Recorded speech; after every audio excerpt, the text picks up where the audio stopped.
शेतकरी मित्रांनो नमस्कार. ॲग्रो अपडेट या आपल्या यूट्यूब चॅनलमध्ये सर्वांचे मनापासून स्वागत आहे. शेतकरी मित्रांनो, आजचा विषय उन्हाळी मूग व्यवस्थापन. विक्रमी उत्पादन घेण्यासाठी उन्हाळी मूग व्यवस्थापनाचे आपण संपूर्ण नियोजन, ज्यामध्ये लागवडीपासून ते काढणीपर्यंत, ज्यामध्ये लागवडीचे अंतर, एकरी बियाणे, वाणांची निवड, तणनाशकाचे नियोजन, खताचे व्यवस्थापन, फवारणीचे व्यवस्थापन याबद्दलची संपूर्ण माहिती आपण या व्हिडिओमध्ये बघणार आहोत. त्यासाठी व्हिडिओला शेवटपर्यंत नक्की बघा. शेतकरी मित्रांनो, कमी खर्चात आणि कमी कालावधीत तुरी निघाल्यानंतर, तसेच हरभरा जर लवकर असेल तर हरभरा निघाल्यानंतर सुद्धा लागवडीला येईल असं कमी खर्चात येणारं पीक म्हणजे उन्हाळी मूग आहे. उन्हाळी मूग हे पीक 60 ते 65 दिवसाच्या दरम्यान येणारे व कमी पाणी लागणारे पीक आहे. तसेच या मुळावर गाठी असल्यामुळे जमिनीची सुपीकता सुद्धा टिकून येते. म्हणजे शेतकरी मित्रांनो, उन्हाळी पीक घेतल्यानंतरचं जे बिवड आहे ते खूप चांगलं होते. म्हणजे याच्यावर येणारं पुढील पीक हे खूप चांगल्या प्रकारे येते. शेतकरी मित्रांनो, जमिनीचा प्रकार निवडताना या पिकासाठी आपण मध्यम भारी किंवा भारी जमिनीची निवड करू शकतो.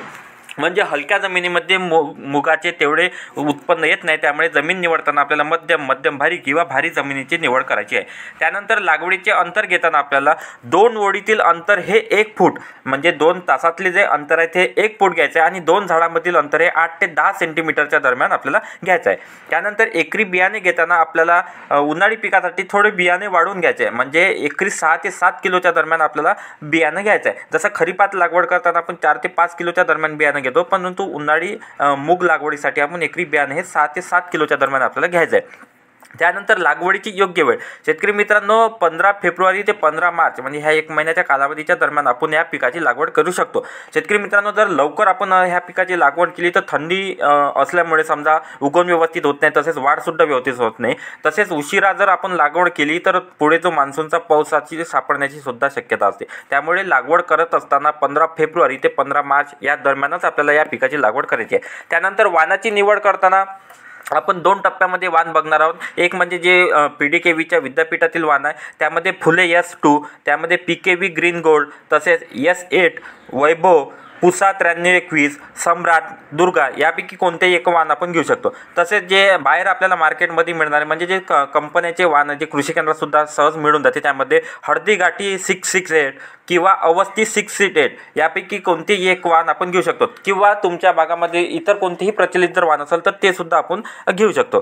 त्यानंतर आपल्याला मुगाच्या लागवडीसाठी आपल्याला बीज प्रक्रिया ही आवर्जून करायची आहे. त्यामध्ये बायोस्टॅन कंपनीचे रोको हे 3 ग्रॅम प्रति किलो प्रमाणे आपल्याला बीज प्रक्रिया करायची आहे. रोकोमध्ये जो थायपोनेट मेटल लागत आहे ते ह्या बुरशीजन्य रोगांपासून चांगलं संरक्षण होते. तर 3 ग्रॅम प्रति किलो बियाण्याप्रमाणे आपल्याला रोकोची बीज प्रक्रिया करायची आहे. त्यानंतर तणनाशक वापरत असताना शेतकरी मित्रांनो, जसं सोयाबीनचं तणनाशक वापरतो तसंच आपल्याला मुगासाठी सुद्धा वापरायचं आहे. उगवण झाल्यानंतर 15 ते 25 दिवसांच्या दरम्यान आपल्याला तणनाशकाची फवारणी करायची आहे. फक्त तणनाशकाची फवारणी करताना जमिनीत ओल असणे हे सर्वात महत्त्वाचं आहे. तणनाशक वापरताना आपल्याला परशूट 250 मिली प्रति एकर किंवा शाखेत 600 मिली प्रति एकर या दोनपैकी कोणत्याही एका तणनाशकाचा वापर आपल्याला करायचा आहे. फक्त जमिनीत ओल असणे हे सर्वात महत्त्वाचं आहे. तसेच तणनाशक वापर करत असताना आपल्याला 150 ते 200 लिटर पाणी एकरी आपल्याला वापरायचे, तरच चांगला रिझल्ट आपल्याला तणनाशकाचा दिसून येईल.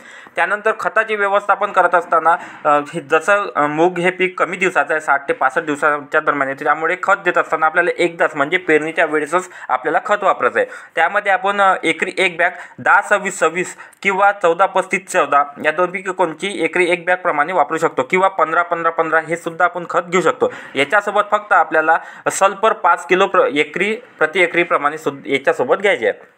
किंवा शेतकरी मित्रांनो, हे सुद्धा अवेलेबल नाही झाले तर 20-20-013 किंवा 24-24-08 हा सुद्धा एक पर्याय चांगला एकरी 1 बॅग प्रमाणे घेऊ शकतो. फक्त यासोबत 15 ते 20 किलो पोटॅश हा अलगमध्ये घ्यायचा.